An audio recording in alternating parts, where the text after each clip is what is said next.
Hey everybody, Hunter, Fisher, Trapper, Trader, Guide, Scout, and Interpreter, and Country Cook Steve Hall here in Nashville, Tennessee, along with that pretty girl back there running that camera, doing a great job. Hi, Sheila. Hi. I'm probably going to get myself in trouble with all the great chefs around the world, but I don't care. When I see them make hamburgers on all these cooking shows, they start out with, say, a pound of burger, and they chop it in 4 chunks, so they got like quarter pounders, and then they shape them into... They say don't mash them very much now, be very careful, kind of just push down a little bit, and they shape them almost like, kind of like a hockey puck. Then they take their thumb and push a little dent in the middle to kind of keep it from cooking back together. And then when they get done cooking this thing, they put it on one of those Kaiser kind of roll looking deals, and then they put big honking thick slice onions and fried onions sometimes, and then some tomatoes and lettuce. Then they put the lid on top of it, the top bun, after they've grilled it, and then they put a pickle on top and run a toothpick through it, and the whole thing is this tall. They come out in these fancy restaurants and go, ta-da! And then they even slice it in half and serve it to you, and it's like, how in the world do you get your mouth on something like that? It's so huge. They say you're not supposed to smash hamburgers flat, but I'll tell you something, I've been in the music business for 40 years, and every little dive that I ever went in that had the best food in the county, and everybody said, you want a great burger? Go down to Jim's Barbecue down there. You go down there and you go in, and they're smashing them burgers out flat, they're cooking them on the grill, throwing some cheese on there, stack them double high, greasy on a bun, and man, they're just absolutely the best. What we're going to do today is we're going to make black and blue burgers. And what that is, black pepper and blue cheese. Now I'll tell you, for years I've slapped this galvanized rubber on top of these hamburgers and chucked them on the grill. And the other day I was in Kroger's and they had 2 or 3 different burgers that we're going to make on our channel. But one of them said black and blue. And it was packed with blue cheese, crumbled blue cheese dressing. Well, I did a little experimenting before I did this video. Tried putting it on top, but when you cook it, it just cooks all the cheese away. So I want to put it in the middle of the burger and trap it in there. And come on over here and let me show you what I've been doing. Now I took 1 pound of hamburger, and I did divide it into 4 sections. One of them's under here and the other 3 are here. And those are those hockey pucks I was talking about. Put one of them hockey pucks in between a couple sheets of wax paper, and I'll tell you, you can mash it around and it peels right out and it just lays there really nice. See how thin that is? I'm going to make burgers that are not quite half-pounders, because after I trimmed it to where I wanted, about how big I want it, I got a little extra hamburger left over, and I'm going to tell you what I'm going to do with that in a minute. I got one. And all I did is take a piece of wax paper, fold it over, and it's so easy to handle these if you just put them in between there. And back to mashing. Oh, I know them chefs are going crazy all around the country, but I can't help it. You're going to love this when you try these. And I formed one of these the other day and had it, and man, it was absolutely fantastic. Now, depending upon the size bun you're going to use, if you got smaller ones, you can make more of them. But I got some that are about this big. Some nice big buns, because I like a big hamburger.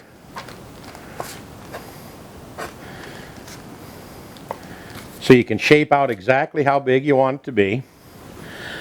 Then, I know this is old school. I'm probably doing stuff completely wrong, but I don't care. That's the way I do it. A little black pepper in there, because we're going to make our black and blue burgers. I love Private Selection. It's Kroger's brand crumbled blue cheese. Buy any brand you want, it doesn't matter, because you've never tasted anything so delicious that just explodes in your mouth with flavor than this blue cheese dressing inside of these burgers. It's absolutely incredible. So get some of that spread out.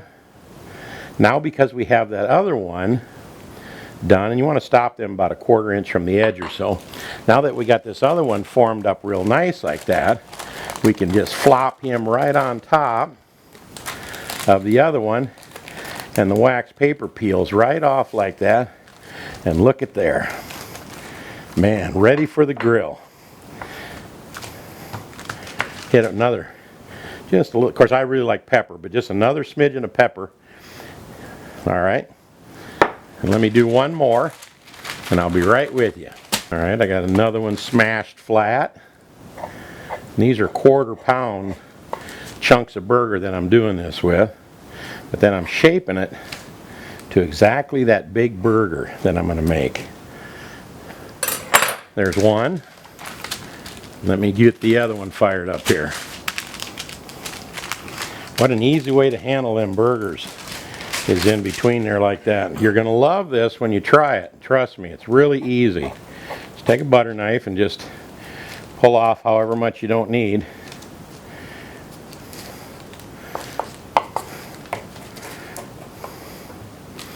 Then it's time for our little crumblies on here. Perfect. Let me get my other little half that I peeled off. Get on this side so I can see where I'm centering up. Awesome. Now, when you cook this to medium, no more than medium, if not, you know, medium rare. A lot of people are afraid of beef, not me. I've been eating medium rare hamburgers my whole life. They ain't killed me yet. And these babies are ready for the grill. Just before we head out to the grill, you know, you can always trim these down a little more if you think they're too big for you, but I want a big hamburger bun with a flat hamburger that I can put in my mouth that's not this tall, but that tall. Had this much meat left over after I trimmed that, so I'm going to do something for Sheila. I'm not going to smash it quite as flat because I don't have to put blue cheese in the middle. But I bought this the other day for her, tomato and basil jack, like a pepper jack cheese with tomato and basil in it. I'm going to take this out the grill. I'm going to get it browned up real nice, doing really good for her. And once I get it all browned up on the grill, turned over and still hot, then I'm going to lay some of that pepper jack, basil, and tomato cheese. I'll separate it right now so I got it ready. I'm going to put 2 slices on because it's really thin stuff. I'm going to crisscross them like that, so that'll lay on there just like that when we get to the grill. Let's head to the grill. All right, our grill is ready. Our little grill mat is ready. I got one on there. And these are the 2 that are stuffed with blue cheese, these bigger ones.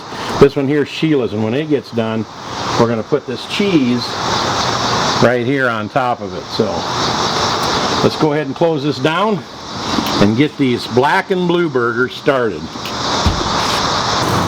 Let me show you a few things I'm proud of. First of all, I love that grill mat because that burgers don't fall through the grill. They're easy to flip over. I'm turning them a little bit early here. And here's the thing. If you want that flavor, that seared flavor like that right there, just push some of the juices over the side. You'll get the same result. And if you want, once these get nice and firm on the grill mat, pull them off the grill mat and put them directly on the grill. Then they're already firmed up. And you don't have to worry about them falling apart. And they don't look like hockey pucks either. They're going to fit on these hamburger buns once I grill them up. Absolutely perfect. And nice and thin and nice and flat. Getting ready to add some onions, and what I've done is I've sliced them so they're all rings. In other words, there's no broken onion pieces here, and there's a reason for that. And the thinner the better, because these will stick together so good on top of these burgers, and I'll show you what I'm talking about once they get cooked down a little bit. This guy here, give him one more little turn.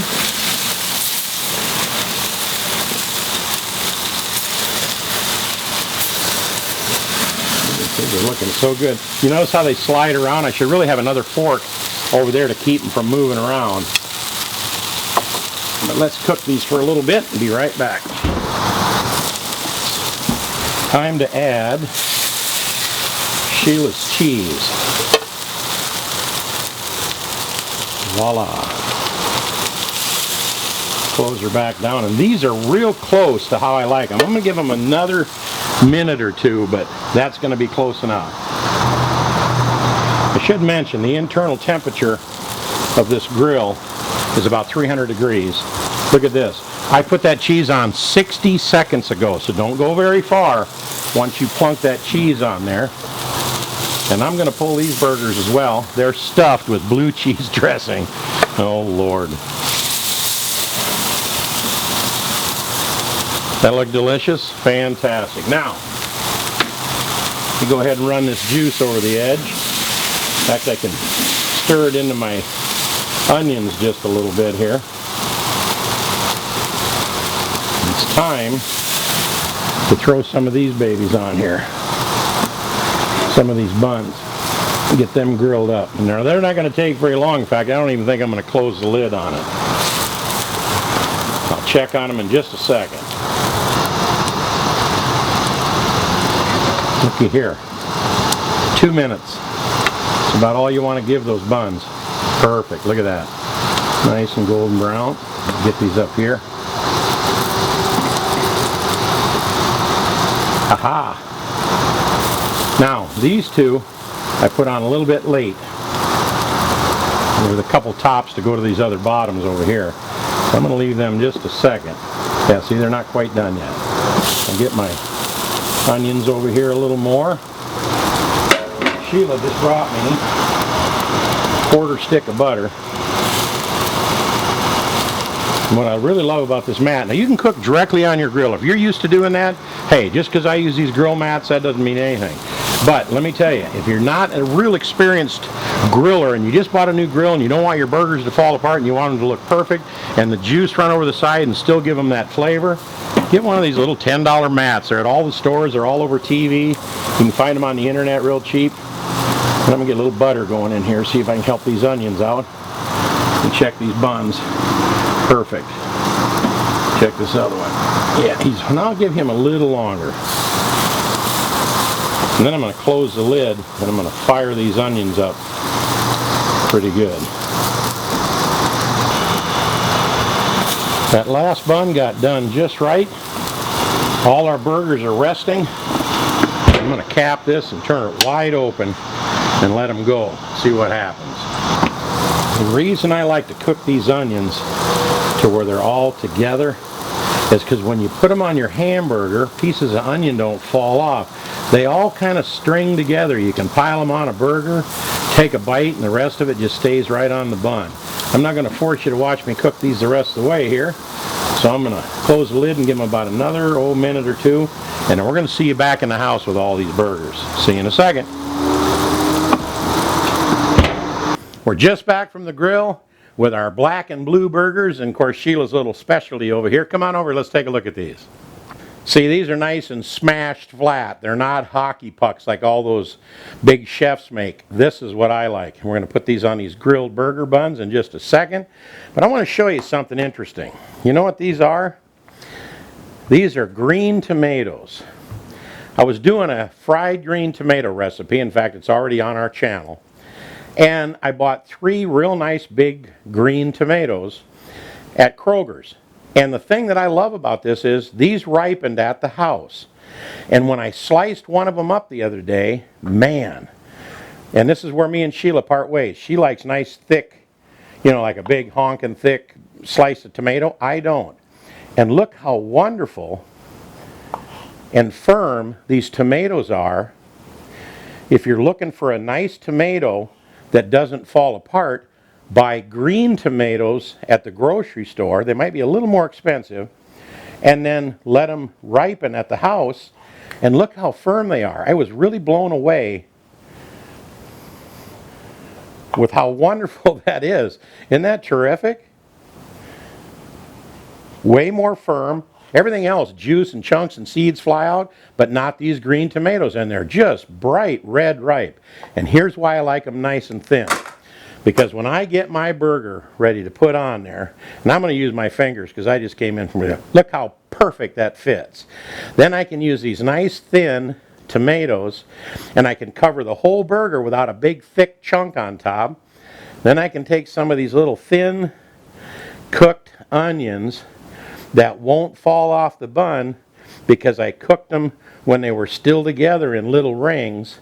And you put the lid on it, and of course you give it a little Steve Hall smash That's how thick a burger should be. So you can go like this. Oh, I almost forgot. Let's not forget about Sheila's little burger. Here's hers over here, and I'm using my fingers for everything. I don't care. And that's got that pepper jack, not only pepper jack, but tomato basil pepper jack cheese. Oh, you're going to love this, Sheila. And watch this. Just for her, I'm going to put a big, thick slice of tomato on there. It doesn't go all the way to the edge, and it's kind of hard to put a top on. It wants to slide around and stuff, but she likes it like that. So there is Sheila's burger with the big sliced tomato and probably a big sliced onion. Look at me. I like them nice and flat that you can smash them. This is the way to eat a burger.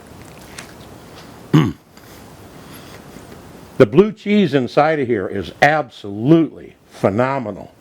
It doesn't need any other cheese.